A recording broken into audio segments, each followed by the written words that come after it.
नमो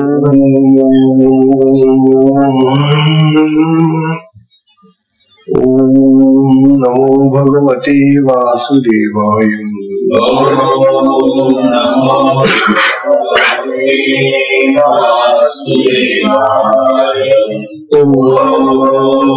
नमो भगवते वासुदेवाय। ओम नमो भगवते वासुदेवाय। ओम नमो भगवते वासुदेवाय। श्री सद्गुरुनाथ महाराज की जय। अवधूत चिंतन श्री गुरुदेव दत्त। परम पूज्य श्री सद्गुरु संत ज्ञानेश्वर महाराज की जय। परम पूजनीय श्री सद्गुरु संत ज्ञानेश्वर महाराज साधकांचे मायबाप बालयोगी आणि भगवान विष्णूचे अवतार असलेले ज्ञानोबा यांचा श्री अमृतानुभव तथा अनुभव अमृत नावाचा ग्रंथ आपण पाहत आहोत। अमृतानुभवाचं हे चौथं प्रकरण सुरू आहे आपलं। या चौथ्या प्रकरणाचा विषय आहे ज्ञान आणि अज्ञान भेद कथन। ज्ञानेश्वर महाराज आपल्याला ज्ञान आणि अज्ञानाचं स्वरूप सांगतायत आणि त्याच्या मधला फरक सांगतायत।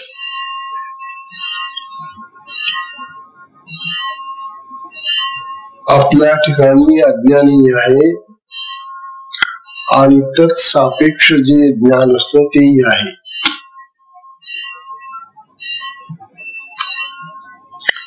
फक्त जे नाहीये ते ज्ञानोबा सांगणार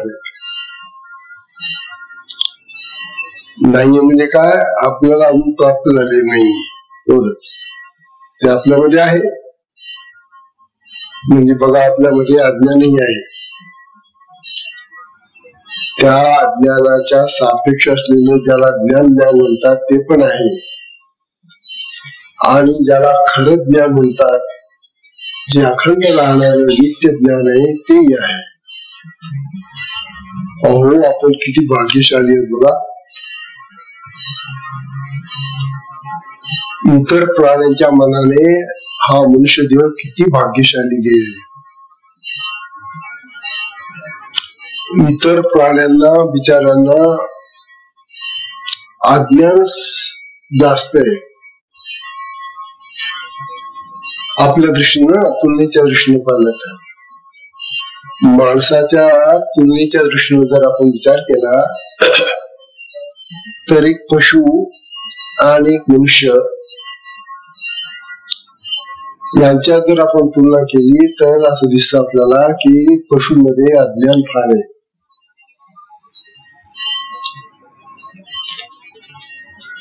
माणसामध्ये अज्ञान तर आहेच आहे,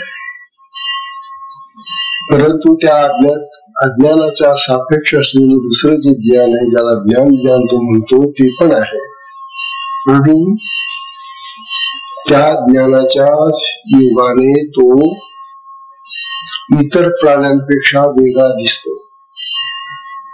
इतर प्राणी आणि मनुष्य याच्यामध्ये हाच मोठा फरक आहे की हा जो मनुष्य प्राणी आहे हा मनुष्य प्राणी ज्ञानवान आहे, ज्ञानी आहे।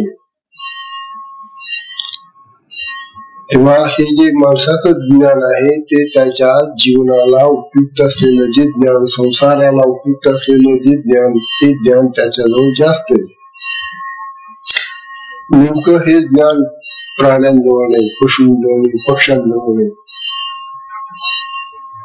आणि त्यामुळे प्राण्यांचा जर आपण एकंदर उन्नतीचा इतिहास पाहिला तर यामध्ये मनुष्य प्राणी सगळ्यात जास्त प्रगत झालेला आहे, उन्नत झालेला आहे। त्याचं कारण त्याचं ज्ञान। आणि आज तर ज्ञानाच्या कक्षा अगदी आकाशाला भिडल्या आहेत असं म्हणतो तो. आजचा मनुष्य म्हणतो की ज्ञानाच्या सीमा फार आकाशापर्यंत भिडवलेल्या आहेत, फार उंचावलेल्या आहेत. ठीक आहे, परंतु मनुष्य प्राणी जितका जितका जास्त ज्ञानी होत जातो, ज्ञानवा आपल्याला आता सांगणार आहे की या ज्ञानाने तो स्वतःला महान मोठा समर्थ समजतो, बलवान समजतो. परंतु त्याच्या ठिकाणी अनेक प्रकारच्या दुष्ट प्रवृत्ती आल्या. ज्ञान आहे, परंतु त्या ज्ञानाचा उपयोग जर वाईट विकार आले मनामध्ये, वाईट बुद्धी झाली, वाईट भावना झाल्या, वाईट वृत्ती निर्माण झाल्या, तर हे ज्ञान विकारी होत. आणि हे विकारी ज्ञान त्या माणसाला नव्हे, सर्व मनुष्य जीवनालाच नष्ट करायला तयार असत. आज आपल्याला तसाच प्रसंग दिसतोय. म्हणून ज्ञानवा आपल्याला जे आता ज्ञानाचा आणि अज्ञानाचा फरक या ठिकाणी दाखवून राहिले तो हा आहे.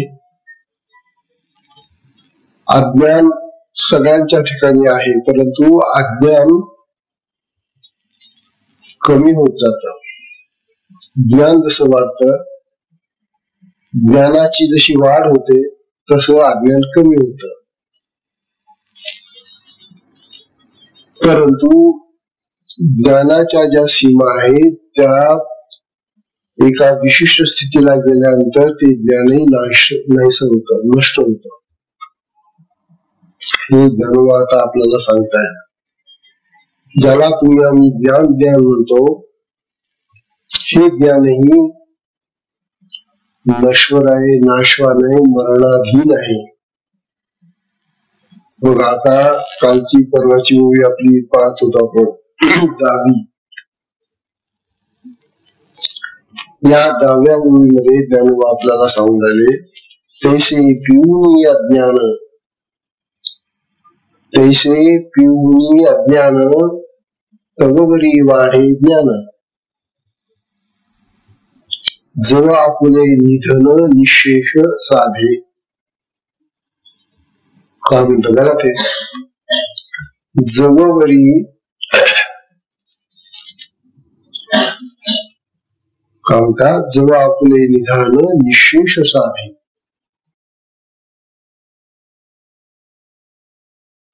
म्हणतात अज्ञान जे आहे ना,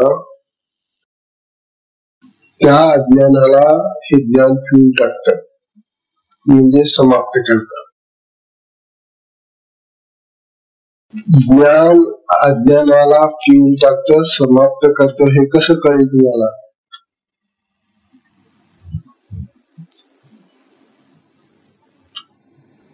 आपल्याला दररोजचे अनुभव येतात. हे ज्ञान आणि अज्ञानाचे अनुभव आपल्याला दररोजचे आहेत, आणि ते काय फार विशेष कठीण आहेत असं काही नाही. हा विषय तसा सोपा आहे फार. समजा आपण बाजारात गेलो आणि बाजारामध्ये आपल्याला एखादी वस्तू दिसली. आता ती बाजारात आलेली वस्तू अगदीच नवीन आहे, ती अंबळीच्या बाजारात आली नव्हती अजून. इतरत्र असेल जगामध्ये कुठेतरी, परंतु अंबळीच्या बाजारामध्ये ही वस्तू नाही आली आणि ती आपल्याला दिसली. ही वस्तू पाहिल्यानंतर आपल्याला तिच्याबद्दल अज्ञान आहे. तर काय आहे,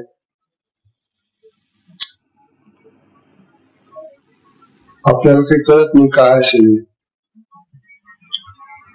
मग त्या वस्तूबद्दलचं कुतूहल आपल्या मनामध्ये निर्माण होतं, जिज्ञासा निर्माण होते, ज्ञान प्राप्तीची इच्छा निर्माण होते. जिज्ञासा, ही जिज्ञासा निर्माण होणं म्हणजे ज्ञान प्राप्तीची आपल्याला इच्छा होते. आणि मग आपण विचारच सुटतो का हे काय कसलं काय कुठून काय, मग त्याच्या संबंधी आपण ज्ञान घेऊ लागतो. आणि मग तो ज्याच्याजवळ ती वस्तू असते तो सांगत असतो की बा ही जी वस्तू आहे ना याला रोबोट म्हणतात. रोबोट ऐकलंय का तुम्ही? रोबोट नाही ना, जपानमध्ये तयार करायला लागले अलीकडं. हा रोबोट म्हणजे कृत्रिम माणूस. बरं, हा कृत्रिम माणूस तयार करतात ते, आणि तो असा दरवाज्यावर बसवतात. तो जर दरवाज्यावर बसवला तो रोबोट, तर आपण विचारले इतके प्रश्न तो विचारतो दुसऱ्या येणाऱ्यांना. हो, तुम्ही कुठे चालला, काय पाहिजे तुम्हाला, कुठून आला तुम्ही. यंत्राचा विषय आपल्यासारखं शरीर नाही, त्याचं यांत्रिक शरीर आहे. परंतु त्याला तोंड वगैरे वगैरे सगळं माणसासारखं बसवलेलं आहे. तर हा जो रोबोट नावाचा यांत्रिक माणूस आहे, हा यांत्रिक माणूस सगळ्या चौकशा करतो. मग आपण त्याच्याबद्दलची सगळी माहिती काढतो, आणि मग हा कुठं गेला, काय केला, कशासाठी गेला वगैरे वगैरे. मग आपल्याला त्याची माहिती मिळते, मग त्याची पुस्तकं मिळते आपल्याला. तुम्हाला जर विकत घ्यायचं असेल तर ही पुस्तक घ्या आणि मागवा तुम्ही. तात्पर्य काय की ज्या वस्तूबद्दल आम्हाला अज्ञान होतं त्या वस्तूबद्दल आता आम्हाला ज्ञान झालं, माहिती झाली की हा एक असा दारावरचा शिपाई आहे, आणि तो फार सुंदर चौकशा करून आपल्याला सुरक्षित ठेवतो. बाकी जसे शिपाई असतात ना इतर, याला खायला द्यावं लागत नाही, याला काही द्यावं लागत नाही, काहीच लागत नाही याला. याला फक्त ते सील टाकून द्यायचे, नाही तर विजेचं त्याला तार जोडून द्यायची, बस तेवढं मात्र लागतं त्याला. बाकी हा पाणी पित नाही, हा कपडे दिसत नाही, याला घर नको, याला दार नको, याला काही नको. असा हा जो प्राणी याला आता निर्माण झालेला आहे, या प्राण्याला आपण जर विकत घेतलं आणि आपल्या घरी बसवलं तर आपलं तो रक्षण करतो. ही झाली ज्ञानाची आपल्याला माहिती. त्या रोबोट नावाच्या प्राण्याबद्दल माहिती झाली आपल्याला. असे अनेक चमत्कार आज जगामध्ये वेगवेगळ्या प्रकारचे निर्माण होत आहेत. ज्ञानवा सांगून राहिले आपल्याला की ज्या वस्तूबद्दल आपल्याला अज्ञान होतं त्या वस्तूचं आपण ज्ञान करून घेतलं आणि ती वस्तू आपण आपल्या उपयोगाला आणली. आपल्या जीवनामध्ये, आपल्या घरामध्ये उपयोगात आणलेल्या अशा असंख्य वस्तू आहेत ज्या आपण आणि आपल्या पूर्वीच्या लोकांनी असा त्यांचा परिचय करून घेऊन उपयोगात आणलेले आहेत, आणि त्यांचा उपयोग घेतल्यामुळे आपले जीवन सुकर सुलभ झालेले असं ज्ञानोबा सांगतात. तेव्हा ज्ञान आणि अज्ञान, अज्ञान म्हणजे ज्याच्याबद्दल काही कळत नाही, माहित नाही, समजत नाही, आणि ज्ञान म्हणजे ज्याच्याबद्दल कळलं, आता समजलं, आता माहिती झाली, ते ज्ञान आहे. दोन्हीही मरणशील, नाशवान. अज्ञान तर मरणशील आहेत, तर त्या मरणशील अज्ञानाबरोबरच हे जे ज्ञान प्राप्त झालेले आहे ते सुद्धा मरणशील आहे, नाशवान आहे, असं ज्ञानोबा म्हणून आहे. मग या ज्ञानाने काय केलं, त्या वस्तूचं जे अज्ञान होतं ते पिऊन टाकलं सगळं, आणि ज्ञान म्हणून आपल्या बुद्धीमध्ये ते तयार झालं. परंतु ज्ञानोबा आपल्याला सांगतात की आपण ज्या वस्तूचा आता ज्ञान म्हणून घेतो आहोत ते ज्ञानही टिकणार नाही, नाशवान आहे. बघा ना, तैसे पिऊनी अज्ञान तनवरी वाढे ज्ञान. अज्ञान पिऊन ते ज्ञान वाढत जात. जवा आपुले निधन निशेष साचे. आणि त्या ज्ञानाचं सुद्धा निधन म्हणजे मृत्यू. निशेष म्हणजे पूर्ण होऊन जात. ते ज्ञानही पूर्ण मरून जात. म्हणजे ज्ञान आणि अज्ञान या जगातल्या या ज्या दोन गोष्टी आहेत, या मरण धर्म आहेत, मरणाऱ्या आहेत, नाशवान आहेत, असं ज्ञान आपल्याला समजायले. मग यांचा हा जो भेद आहे, ज्ञान अज्ञान, या भेदाचं ज्ञानवा एक स्वरूप सांगतात की यांचा भेद केव्हा नष्ट होतो ते सांगतात. पुढच्या ओळी सांगतात पहा, 11वी ओळी जी आहे ज्ञानवा सांगतात,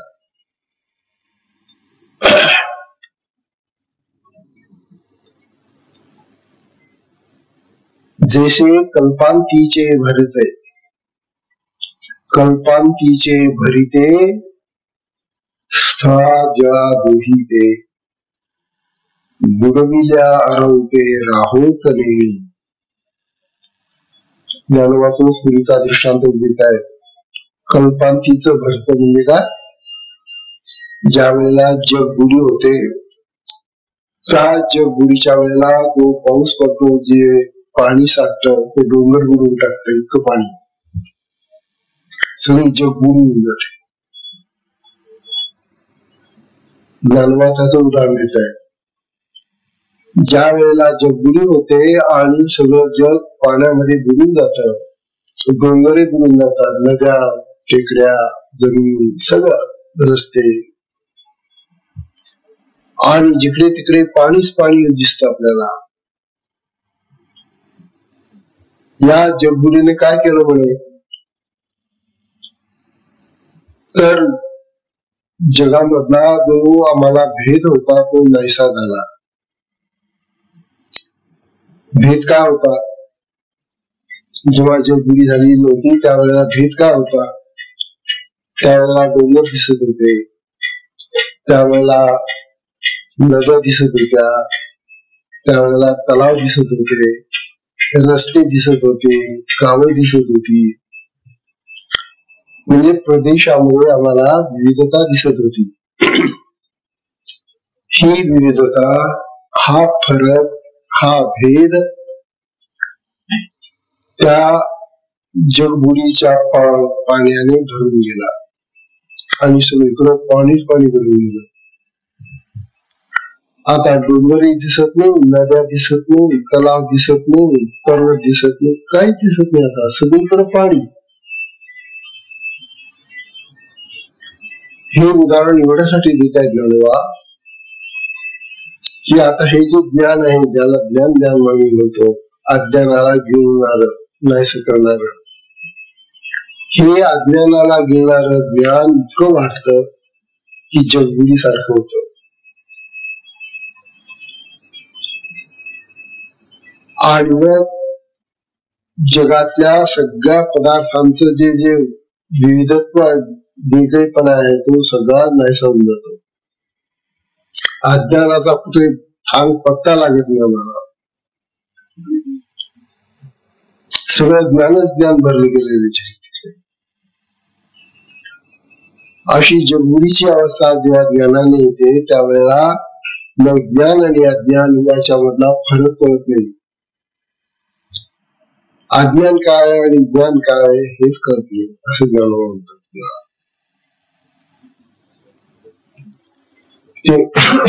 तेव्हा जळ आणि स्थळ याच्या पलीकडं हे पाणीच पाणी असं सगळं वाहत आणि त्यामुळे आपल्याला हा भेद दिसत नाही.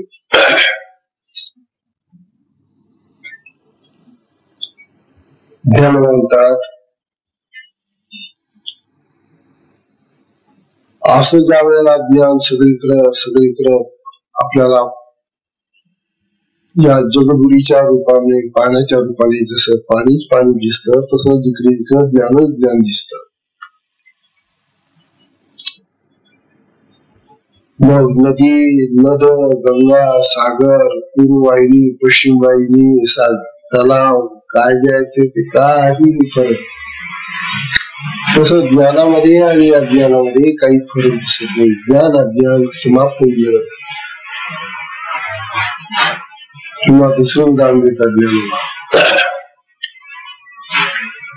12व्या ओळीचा उदाहरण असं आहे. आता 12व्या ओळीमध्ये ज्ञान म्हणतात की विश्वही वेगळं वाढे जे सूर्यमंडळ ते तेज तम निखळ तेची होय. पाण्याचं खाली उदाहरण दिलं. आता आकाशाचं उदाहरण देतात ज्ञानोबा. आकाशामध्ये आता हा जो सूर्य उगवलेला आहे तो एवढसा दिसतोय खाली गोळा. सूर्यमंडळ त्याला म्हणतात. हे जे सूर्यमंडळ आपल्याला दिसून राहिलं ते जेव्हा मोठं होतं, विकसित होतं, लहान सूर्यमंडळ असताना त्या मंडळाने जो प्रकाश निर्माण होतो त्याच्यापेक्षा जेव्हा ते सूर्यमंडळ विस्तरित होतं, विस्तार पावतं, मोठं होतं, आकाशा एवढं, आकाशा एवढं जर सूर्यमंडळ झालं महाराज, तर मग त्या आकाशामध्ये अंधार नावाची कुठे गोष्ट सापडेल का आपल्याला? अंधार म्हणून कुठे सापडणारच नाही. अंधारच प्रकाश दिसेल तुम्हाला. जिकडे पाहाल तिथं प्रकाशच प्रकाश. अंधाराचं नाव नाही.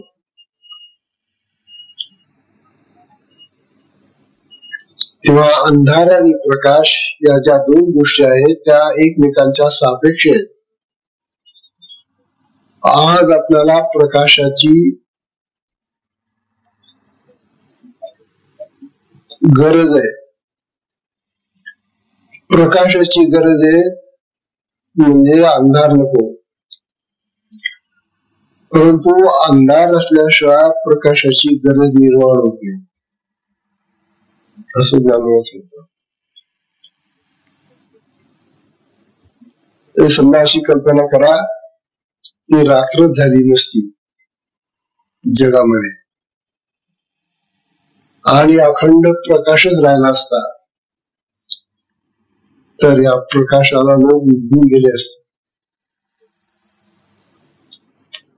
या प्रकाशाचं हे जे तेज आहे ते तेज पाहून पाहून आपले डोळे खराब होऊन गेले असते. किंवा या प्रकाशाचं महत्व कमी गेलं असतं. परंतु प्रकाशाचं महत्व का वाढलं? कारण अंधार आहे म्हणून. अंधार आहे म्हणून प्रकाश चांगला वाटतो. अंधारच आला नसता तर प्रकाश कस का? नेहमी प्रकाशच राहिला असता तर तो आवडला नसता मला. ज्ञानाला आपल्याला ते सांगतात आता इथं की ते जे अज्ञान सगळं समाप्त होऊन गेलं ना, त्या अज्ञानामुळे आम्हाला या ज्ञानाची गरज वाटायची.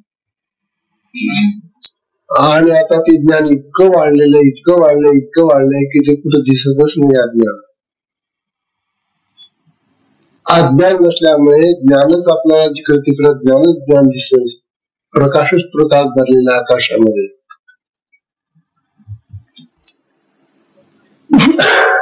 बघा ते म्हणतात की विश्वही वेगळं वाढे जे सूर्यमंडळ ते तेज तम निखळ तेची होय. विश्वही वेगळं वाढे जे सूर्यमंडळ. हे सूर्याचं मंडळ जेव्हा विश्वासारखं वाढतं, मोठं होतं, तेव्हा जे तम आहे, तम म्हणजे अंधार, ते तेज तम निखळ तेची होय. तेव्हा या विश्वामध्ये असलेले जे तम आहे, जो अंधार आहे, तोही प्रकाशच होऊन जातो. अंधार नावाची गोष्ट कुठेच पाहायला मिळणार नाही मग. तेव्हा प्रकाश आणि अंधार यांचा भेद नष्ट होऊन जातो. मग कशाला प्रकाश म्हणायचा आणि कशाला अंधार म्हणायचा? जर अंधार दिसला नाही तर मग प्रकाशच प्रकाश जर असला तर मग प्रकाश आणि अंधार यांच्यातला भेदच कळणार नाही आम्हाला. तसं अज्ञान संपूर्ण नष्ट झाल्यानंतर सगळं ज्ञानच ज्ञान जर पसरलं तर मग त्या ज्ञानाचा आणि अज्ञानाचा जो भेद आहे आम्हाला तोच कळणार नाही. आणि म्हणून हे जे ज्ञान ज्ञान ज्ञान ज्याला ज्ञान म्हणतो आम्ही, हे ज्ञान आम्हाला कंटाळवाणं वाटेल. किंबहुना भेद असल्यामुळे ज्ञानाला महत्व आलेले आहे, अज्ञान असल्यामुळे ज्ञानाला महत्व आलेले आहे असं ज्ञान आपल्याला समजायला.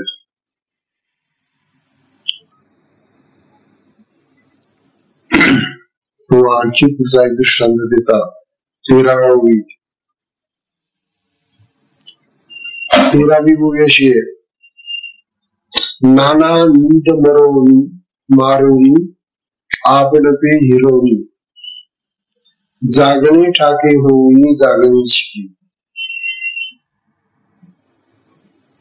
निद्रेला मारून, नाना नीद मारून, नीद म्हणजे निद्रा, निद्रेला मारून स्वतः जागृतीपणा हिरावून घेऊन जागेपणाने राहणं, जागणे ठाके होऊनी जागणेची. दोन सांगून राहिले की आपली जी झोप होती ती झोप आपण घालून दिली, झोपेला हाकलून लावलं आणि झोपेमधून आम्ही जागे झालो. आणि आता जागे होण्याची जी प्रक्रिया आहे ती सतत चालू राहिली. जागच राहत होता मी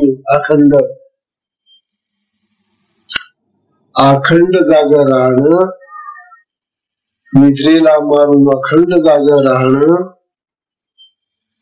हे जागृतीचं जे लक्षण आहे ते कंटाळवाणं होऊन जाईल पुढे. बघा तुम्ही आपल्या झोपेते म्हणून जागेचं महत्व आहे, जागृतीचं महत्व आहे. झोप झाली नसते, झोपलो नसतो आपण तर ही जी जागृती आहे त्याला आपल्याला जाग येते, जाग राहतो आपण. या जागेपणाला महत्व आहे. जागृतीमुळे निद्रेमुळे जागृतीला महत्व आहे असं जण म्हणतात. वास्तविक जागृती आणि निद्रा दोन्ही अवस्था नश्वर नाशवान आहे. अवस्था जर आम्ही धरून ठेवली जागृतीची सदैव, झोपलोच नाही तर ही जागृती अवस्था आम्हाला भांडवून सोडेल. आम्हाला करमणार नाही जागृतीमध्ये, आम्हाला ही जागृती नको असं आपण म्हणू. म्हणून निद्रेची आवश्यकता असते, अंधाराची आवश्यकता असते. तसं प्रकाशाचं आणि अंधाराचं सांगितलं, तसं ज्ञान आणि अज्ञानाचं सांगतात ज्ञानोबा.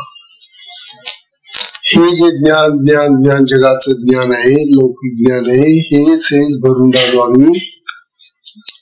या ज्ञानाने अज्ञान गेलं खरं, परंतु या ज्ञानामध्ये सुद्धा आम्हाला अनेक प्रकारचे सद्गुण मिळाले तर बरे, दुर्गुण मिळाले तर. कारण आपल्याला असं दिसतं या जगामध्ये की या जगातले हे जे ज्ञानी लोक आहेत, संसाराचं ज्ञान असलेले, प्रपंचाचं विषयांचं ज्ञान असलेले लोक, त्यामध्ये सद्गुणी आहे आणि दुर्गुणी आहे. अरे ज्ञान म्हणता आणि दुर्गुण आहेत त्याच्यात. काम, क्रोध, लोभ, मोह, मद, मत्सर, द्वेष, निंदा वगैरे नाना प्रकारचे विकार आहेत त्याच्यामध्ये. तेव्हा या सगळ्या विकारांनी युक्त असलेलं जे ज्ञान असेल ते ज्ञान मारक आहे,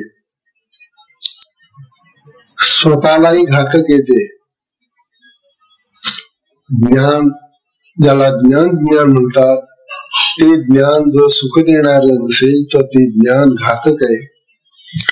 आणि म्हणून हे घातक असलेलं जे ज्ञान आहे, ज्ञान म्हणतात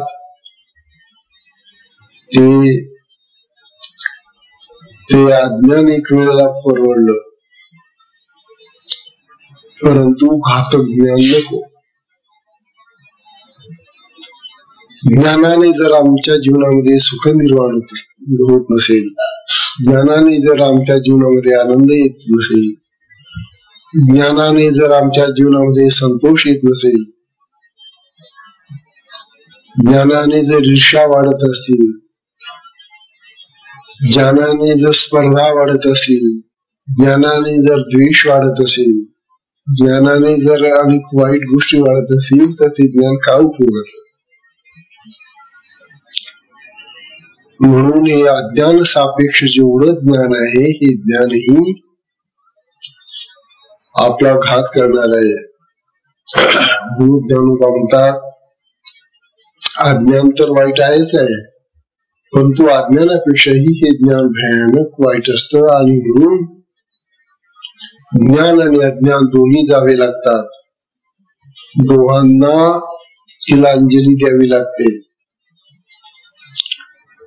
आणि दोघं गेल्याशिवाय आत्मज्ञान प्राप्त होत नाही. हे जे संसाराचं विषयांचं हे जे बंधनाचं ज्ञान आहे आपल्याला, हे बंधनाचं ज्ञान गेल्याशिवाय आपल्याला मुक्त होता येत नाही आणि मग आत्म्याकडे जाता येत नाही, आत्मज्ञान प्राप्त करता येत नाही. असा हा विषय ज्ञानाचा. तेव्हा 13व्या ओळीमध्ये या जागृतीचे सांगितलं.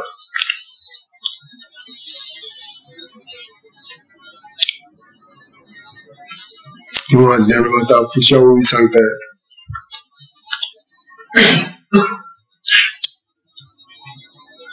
ज्ञानोबा सांगतात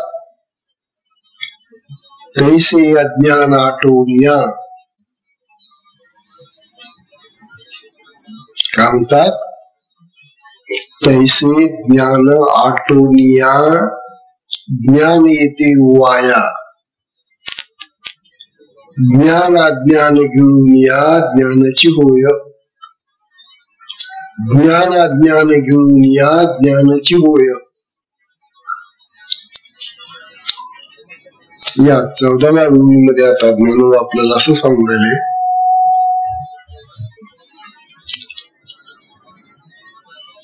की अज्ञान आटोन या. अज्ञानाला नष्ट करून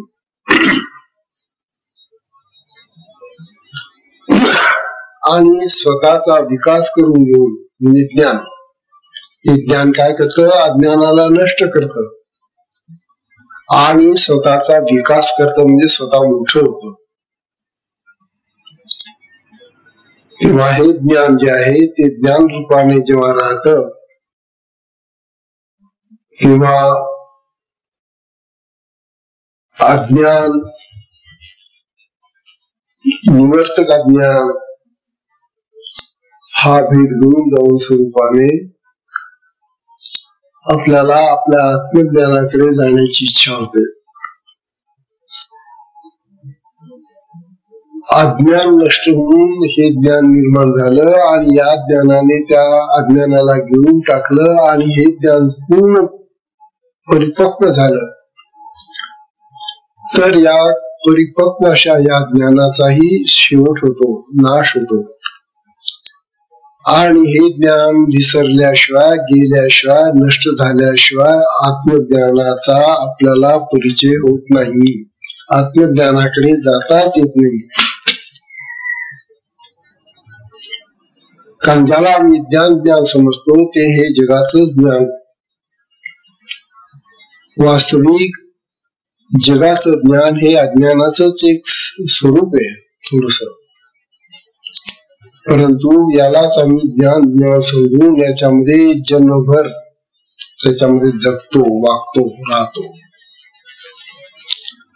खरं जे ज्ञान आहे ते आत्म्यामध्ये आहे आणि त्या आत्मज्ञानाकडे आम्हाला लक्ष द्यायला सुद्धा वेळ नसतो या ज्ञानामुळे. किंवा आता ज्ञान आपल्याला सांगणारे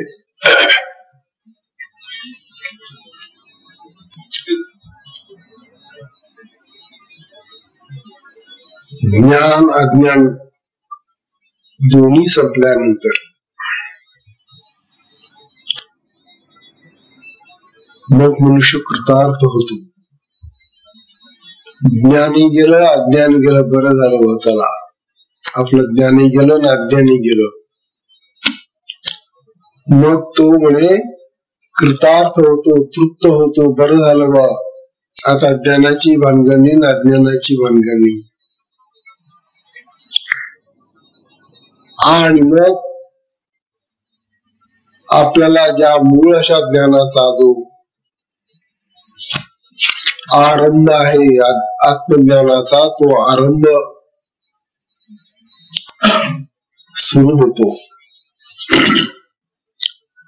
आत्मज्ञानाच्या आरंभाला प्रथमतःच आपल्याला सुखाच्या संवेदना होतात असे ज्ञान म्हणतात. सुखाच्या संवेदना होतात. आत्म्याकडे तुम्ही जाऊ लागल्याबरोबर, आत्म्याचा विचार करू लागल्याबरोबर, आत्म्याच्या बद्दलचा आपला जो भाव आहे तो तरंगित झाला रे झाला की त्या आत्म्यातून सुखाच्या संवेदना जाणवतात. आत्मा सुखमय आहे. सुखमय असल्यामुळे त्या सुखाच्या तरंग किंवा त्या सुखाच्या भावना आपल्याला जाणवू लागतात असं ज्ञान म्हणतात.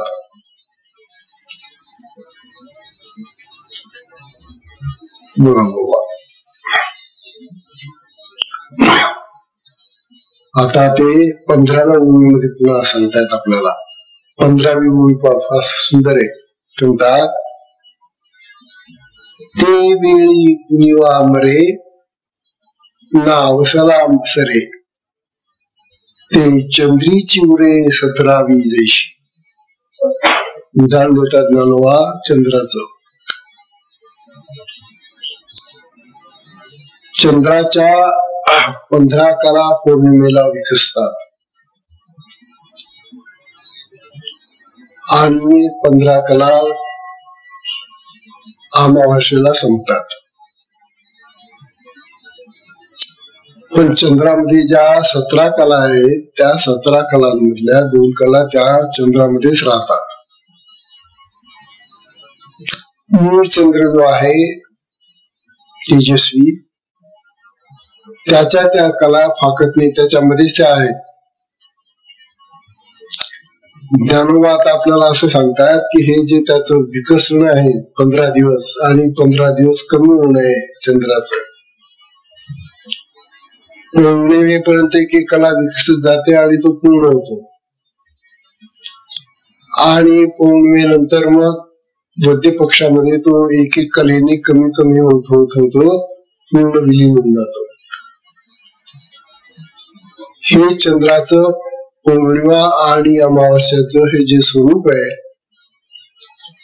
म्हणतात हे आपल्याला दिसतं, परंतु मुळात चंद्राच्या ठिकाणी असलेलं जे तेज आहे 2 कलांचं ते कायम त्याच्या ठिकाणी राहतात आणि त्या कला आपल्याला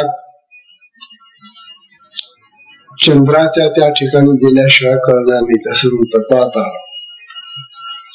ते वेळी पुनिवा भरे, पुनिवा म्हणजे पौर्णिमा,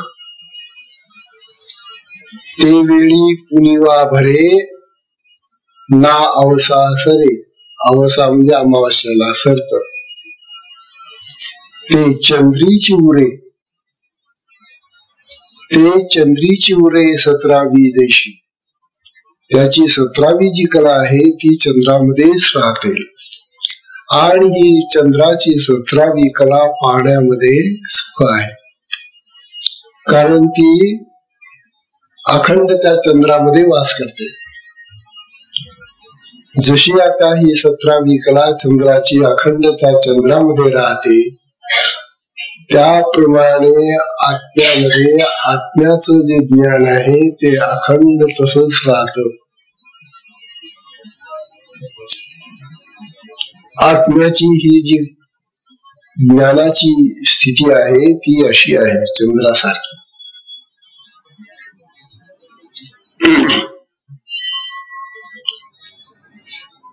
तात्पर्य ज्ञान ज्याला म्हणतात ते अखंडपणे एका स्वरूपामध्ये जशीच्या तसं राहणं, अखंडपणे एका स्वरूपात जसेच्या तसं राहणं हे आत्म्यामध्ये शक्य आहे.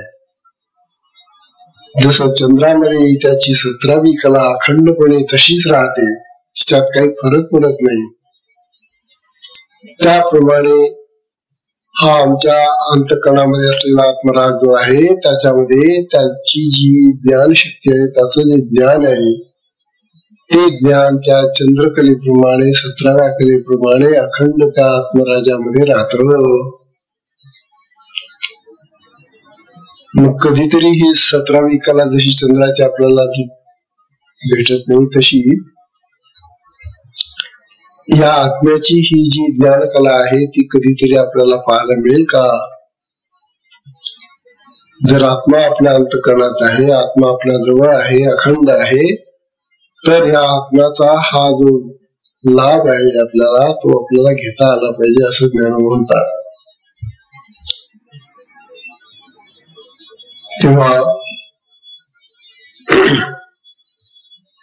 ज्ञान आपल्याला या 15व्या ओळीमध्ये सांगतात की येते चंद्रीची उरे 17वी जशी, किंवा आणखी दुसरा दृष्टांत देतात. ते दृष्टांत देऊन राहिले. 16वी येते पा का तेजांतरे नाटोपे कोणे तमे न शिबे ते उपमेचे जाऊ पे सुरीची होय. काय म्हणतात ज्ञानोबा?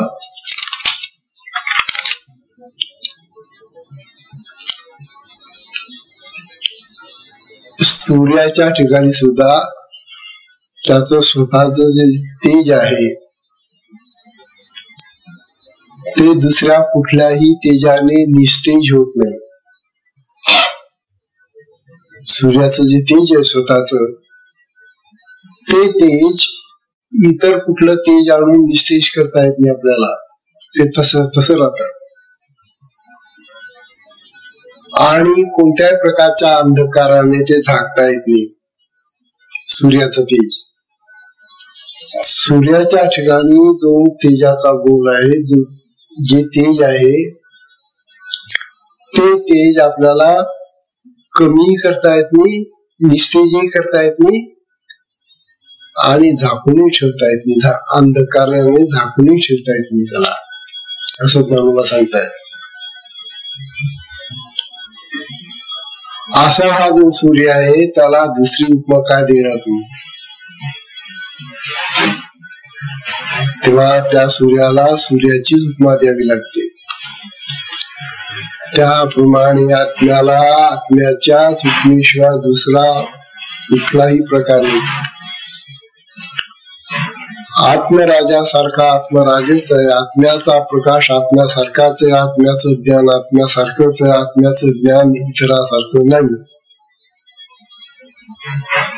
जसं सूर्याच्या प्रकाशाच्या बाबतीत ज्ञानोबा सांगतात की सूर्याच्या प्रकाशाला दुसऱ्या प्रकाशाने निस्तेजपणा आणता येत नाही, किंवा अंधाराने जसं झाकता येत नाही त्या सूर्याला, त्याचा प्रकाश म्हणजे त्याच्या प्रकाशासारखाच असतो. सूर्याचं तेज म्हणजे सूर्याच्या तेजासारखंच असतं. तसं आत्म्याचं ज्ञान हे आत्म्याच्या ज्ञानासारखंच असतं. त्या आत्मज्ञानाला अन्य कुठल्याही ज्ञानाशी तुलना करता येत नाही. आत्म्याच्या ठिकाणी असलेलं ज्ञान कसं आहे हो, सांगा ना मला. कोणी जर विचारलं तर असं उत्तर त्याला द्यावं लागेल की आत्म्याचं ज्ञान आत्म्यासारखंच आहे. त्याचं बाकी काही वर्णन करता येणार. जसं सूर्याचं तेज कसं आहे हो, सूर्याच्या तेजासारखं सूर्याचं तेज. याला हा जो अनन्वय अलंकार म्हणतो आपण, हा अनन्वय अलंकाराने उत्तर द्यावं लागतं. राम रावणाचं युद्ध कसं झालं हो, राम रावणाचं युद्ध राम रावणाच्या युद्धासारखंच झालं. त्यामुळे त्याच उत्तर त्याला द्यावं लागतं. हा अलंकार आहे, अनन्वय नावाचा अलंकार आहे भाषेतला. तसं आत्म्याचं ज्ञान कसं आहे हो, सांगा ना मला. तुम्ही इतकं आता इतर ज्ञानाबद्दल बोलतात, सांगतात, मग ते आत्म्याचं ज्ञान आहे तरी कसं? आत्म्याचं ज्ञान आत्म्यात गेल्याशिवाय कळणार नाही, बर का. तुम्ही म्हणाल तो पाण्यातला मासा कसा झोप घेतो, आता पाण्यामध्ये राहतो, तिथं अंथरूण आहे का त्याला झोपायला पाण्यामध्ये माशाला? मग पाण्यातला मासा कसा झोप घेतो? पाण्यातला मासा झोपगी कैसा, जावी त्याच्या वंशा तेव्हा कळे. हा, तुम्ही आपण जेव्हा मासे जर झालो ना, मग आपल्याला कळेल की कशी झोप घेतात ते. त्याच्या वंशात गेल्याशिवाय कळणार नाही. तस आत्मज्ञान कसं असतं, आत्मज्ञान कसं असतं, आत्मज्ञान आत्मज्ञानासारखंच असतं. हे उत्तर आहे त्याचं. त्याच्याशी इतर कुठल्या ज्ञानाशी तुलना करता येत नाही. ते अवर्णनीय आहे, अतुलनीय आहे, अनुपमेय आहे. इतकं सांगितल्यानंतर मग त्याला कुठली उपमा देणार तुम्ही, कुठली तुलना करणार त्याच्याशी? किंवा असा जो आत्मा आहे आपला, त्या आत्म्याकडे चला आणि त्याचं ज्ञान प्राप्त करूया आपण. आणि ते फार लवकर होत ना. इतर हे जगाचं जे ज्ञान आहे ना, हे प्राप्त करायला कित्येक वर्ष लागले आपल्याला. खूप कष्ट सहन करावे लागले, किती परीक्षा द्याव्या लागल्या, किती पैसे खर्च करावे लागले, आयुष्याचा किती वेळ द्यावा लागला. पाहणं तुम्ही आता ही पोरं किती वर्षाची होऊन जातात, परीक्षा देतच राहतात, परीक्षा देतच राहतात, परीक्षा देतच राहतात, देतच राहतात. कशासाठी? ज्ञान मिळवण्यासाठी. आयुष्याचं किती किती नुकसान करतात ते. पण आत्मज्ञान प्राप्त करण्यासाठी इतका वेळ लागत नाही. आत्मज्ञान आपल्या जवळच आहे, आपल्याच ठिकाणी इथे. कुठं मुंबईला जायला नको, ना अमेरिकेला जायला नको, ना कुठल्या देशात जायला नको, कुठल्याही विद्यापीठात जायला नको.